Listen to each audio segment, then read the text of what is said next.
Good afternoon. Thank you, Kamala. You know, when I look out over what happened the last 50 days, when Jill and I first got a chance to move into this magnificent building behind you, I promised the American people, and I guess it's becoming an overused phrase, that help was on the way. But today, with the American Rescue Plan now signed into law, we've delivered on that promise. And I don't mean I've delivered, we've delivered. Look out there on all of you. Patty, there'd still be people, kids in poverty, were it not for all the work you did all those years. And I want to say to Bernie, stepping up and making the case why this was so transformational made a big difference in how a lot of people voted. I look out at all of you, House members as well, who have made the case to the American people why this is so important. I watched my buddy Jim down in South Carolina stand up and talk about how it's going to affect individual people. My inclination is to mention every single one of you, because I think I've called most of you and thanked you already for what you did. I even called Pallone. He wasn't there, though. He was on the other side of the river. We joke all the time. He's in New Jersey. I'm in Delaware. I keep reminding him Delaware owns the Delaware River up to the high water mark in New Jersey. But all kidding aside, I want to thank you all. I want to thank particularly the Speaker, who from day one, from the very first day I got the nomination, was supportive in ways that are hard for me to describe.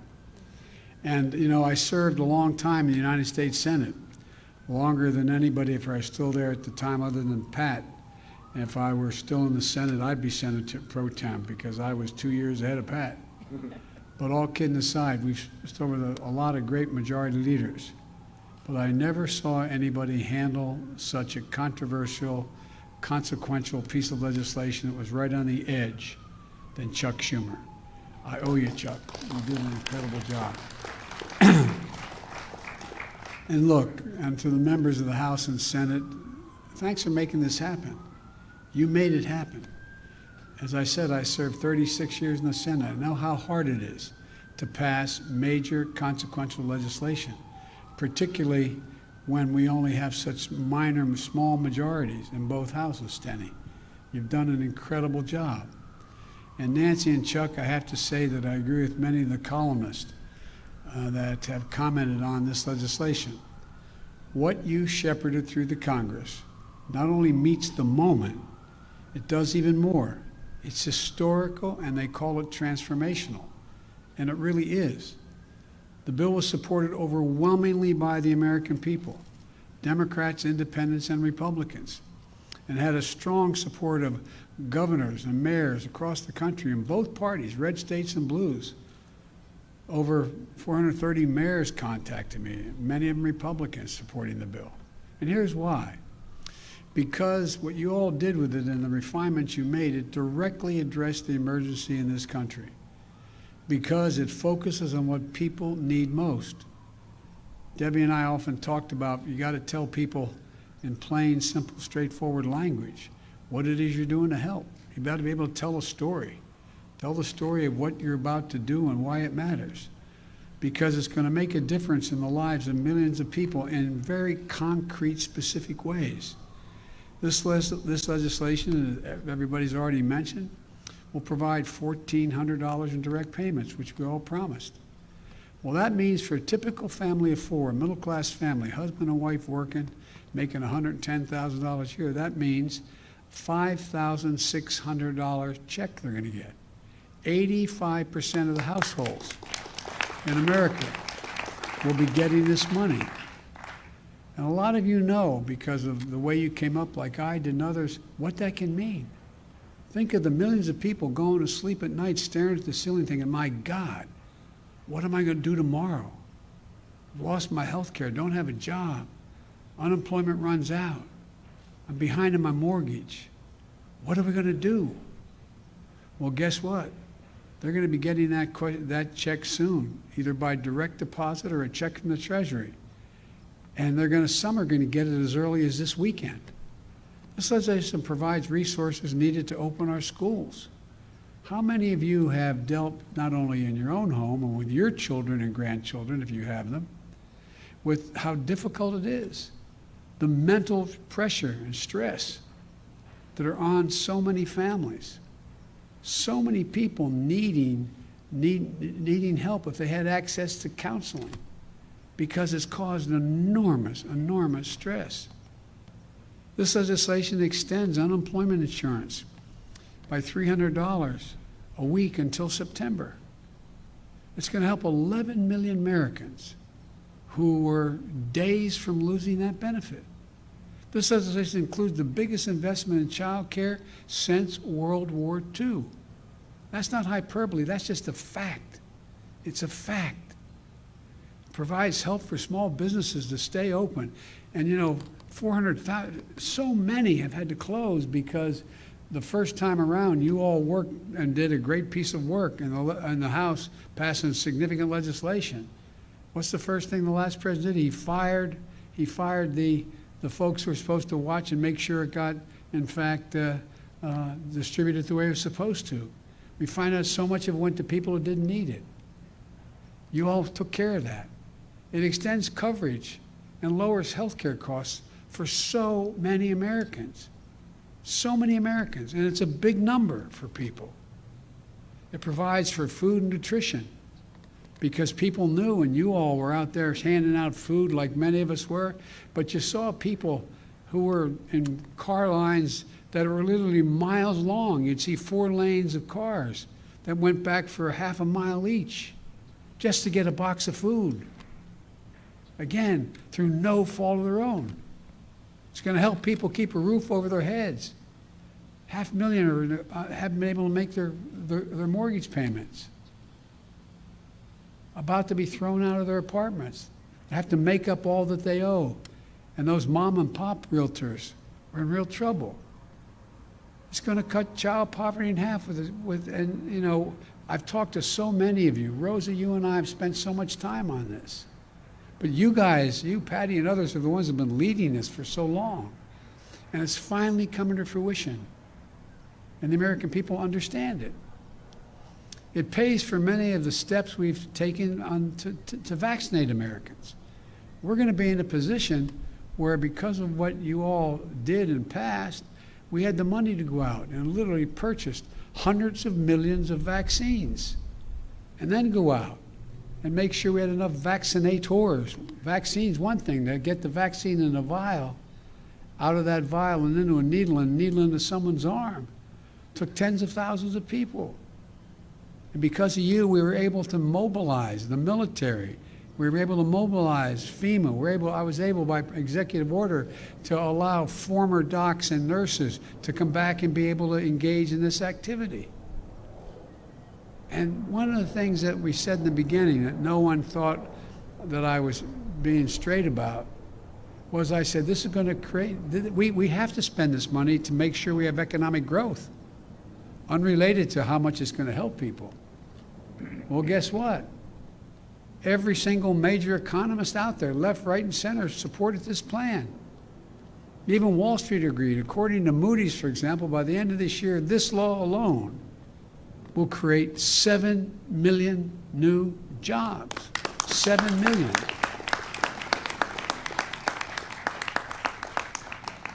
And the bill does one more thing, which I think is really important. It changes the paradigm. For the first time in a long time, this bill puts working people in this nation first. It's not hyperbole, it's a fact. For too long, it's been the folks at the top. They're not bad folks. A significant number of them know they shouldn't be getting the tax breaks they had. But it put the richest Americans first, who benefited the most. And the theory was, we've all heard it, and especially the last 15 years, the theory was cut taxes, and those at the top, and the benefits they get will trickle down to everyone. Well, you saw what trickle down does. We've known it for a long time, but this is the first time we've been able to, since the Johnson administration, and maybe even before that, to begin to change the paradigm. We've seen time and time again that that trickle down does not work. And by the way, we don't have anything against wealthy people. You got a great idea, you're going to go out and make millions of dollars. That's fine. I have no problem with that. But guess what? You got to pay your fair share. You got to pay some, because guess what? Folks who are living on the edge, they're paying. And so, again, all it's done is make those at the top richer in the past and everyone else falling behind. This time, it's time that we build an economy that grows from the bottom up and the middle out. The middle out. And this bill shows that when you do that, everybody does better. The wealthy do better. Everybody does better across the board. If that's our foundation, then everything we build upon will be strong, a strong foundation. Our competitiveness around the world, the jobs here at home, the health and quality of our lives. That's what the American Rescue Plan represents. It's all about rebuilding what I've been saying, and Bernie and a lot of others are saying, the backbone of this country. The backbone of this country are hard-working folks, middle-class folks, people who built the country. And I might add, I think unions built the middle class. And it's about creating opportunity and giving people a fair shot. That's really all and everything it's about. In the coming weeks, Jill and I, and Kamala and Doug, and our cabinet, with all of you, members of Congress, we're going to be traveling the country to speak directly to the American people about how this law is going to make a real difference in their lives and how help is here for them. Almost every single aspect would be significant, if you took this bill and broke it into all the pieces, every one of those pieces standing alone would be viewed as a significant accomplishment. But it's all the work you've done for years to try to get us there.